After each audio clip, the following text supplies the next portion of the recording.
We've all had what we consider to be near misses in our lives. Those moments when we were lucky enough to escape without incident. Maybe it was just missing a pedestrian while driving down a dark road, or seeing a stop sign just before driving through it. Moments during which we were not impaired, in which we had our wits about us. Now imagine if we'd had 2 or 3 drinks, our reflexes that much slower, our reaction time that much less.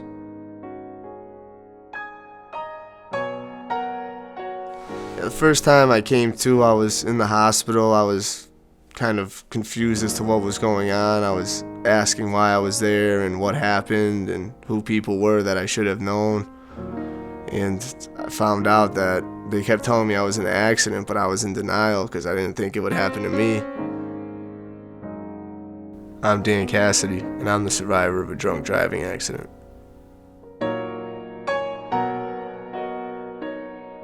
That was just me and my friend going out, just like any other night, just trying to make some fun out of it, never thinking anything would happen, but we ended up losing control, hitting the tree at about 80, and after that, it just changed my life. The injuries that occurred in the accident where I broke my entire face, it had to be restructured with my cheeks, my jaw, my nose. I had to get dental work done to all my teeth. And I cracked 3 vertebrae in my neck, and my femur snapped and went right through my thigh. And I broke the 2 lower bones in my leg, along with the car catching on fire, which ended up taking 3 toes from me. And that made it difficult to recover. It made it a long road. You know, you can't go out and drink and expect nothing to happen, everything be in the clear. It can happen 100 times in a row where you think you're good, but all it takes is that one time. The story I have is about my son Michael. Went out with his friends and to celebrate his 21st birthday, and an hour and a half into it, he was struck by an underage drunk driver in a hit and run. The person was apprehended. She was given a field sobriety test, and she blew, I believe, a .25 at that time. And they asked her, "What happened? Why is your windshield broken?" And she said, "I think I hit a deer."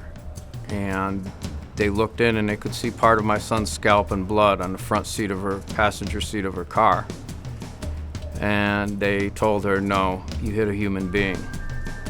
And she broke down. The night my son was hit, our life was obliterated.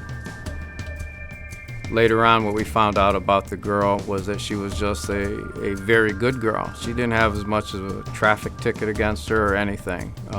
She was going to school and working at the same time, living in an apartment away from home, paying her own bills, and a very good girl. And that night, she just made a hideous decision to get into a car and drive while intoxicated. All we can do now is grasp for a little piece here and a little piece there and try to get something back together, but every day is like a warped version of the movie Groundhog Day. It just doesn't stop and it doesn't end. And the holidays, particularly Thanksgiving, Christmas Eve and Christmas Day, along with his birthday/anniversary, are just too hideous. We just can't see people. My wife and I, we stay secluded in our home, and we just try to get through that day with our son's help. As I tell people, if that's the price that we pay, the price that I pay for loving someone as so much as we did and as so much as we do Michael, then how lucky were we to have had that in our lives for the 21 years that we did, and never take it for granted. And that's one of my messages to parents, is never take anything for granted and don't have any regrets.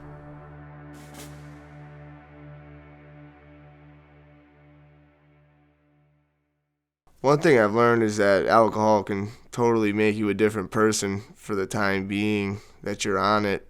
You think you can do this or that this won't happen, and it makes you feel powerful or invincible, but it just kind of just blocks your mind from thinking clearly and gives it false hopes. Two important factors to consider with regards to drinking are the risks for drinking versus the rewards of doing so, and to consider the possible consequences. Now, to be honest, the rewards are fairly simple to deal with. They get buzzed, they loosen up, they don't stand out for not drinking, and ultimately they get drunk. The risks? Well, other than a potential hangover, one has to consider whether or not the person is of legal age to drink. The risk and consequence, if not, is possible arrest and incarceration. When I stop somebody for drinking and driving,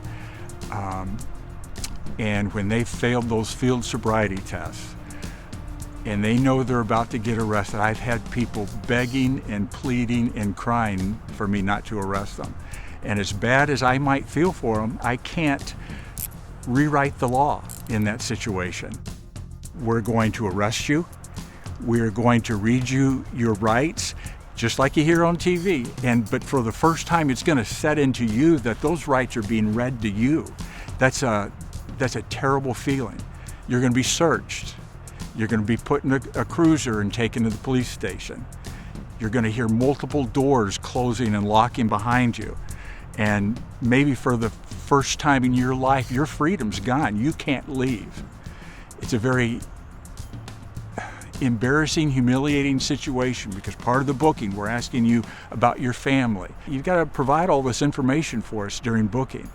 And you're going to be photographed, and you're going to be fingerprinted. You're going to be thrown in a cell. And after a very, very long night where the clock just doesn't seem to move, and you finally get out, your problems have just begun.